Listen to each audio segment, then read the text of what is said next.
Okay, so the question is, why am I shooting 5 yards away? That's close. It's true. But I can be a lot closer.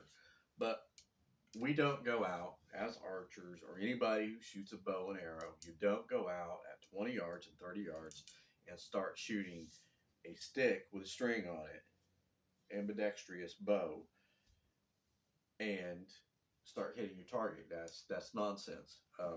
We start very, very close, and then we work our way back. So that's what I'm going to do.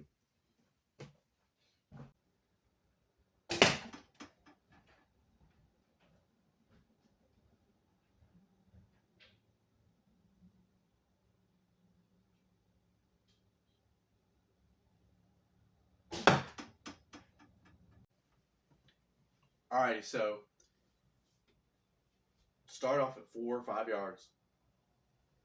Tune your bow as far as for the day or that shooting session. Get on target, because if you go out 20, 30 yards on your first couple of arrows, you're probably going to miss.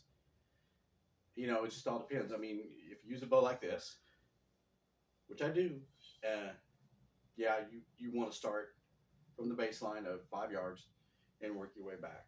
That way, you got your arrow drop tuned in. Those are 200 grain field points on those arrows. So they're going to drop differently than a 100 grain or a 300 grain, depending upon, because the 300 grain has a lot of drop at 50 yards. This bow and a 300 grain field point, yeah, I've done that with this bow. So, and it was a huge drop. I mean, watching that arrow drop right into the target, just like that one was, you know, and it made that pop. Yeah, so that's just the way it is. You guys, a lot of people say, well, you're only 5 yards away. Well, that's only because I start there and I play there.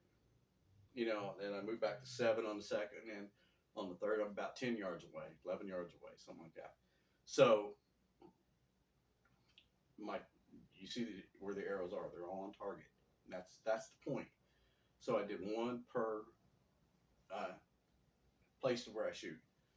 Inside, indoors. It's dark out right now. We're under gray skies because it's autumn in Indiana and getting some cold weather today.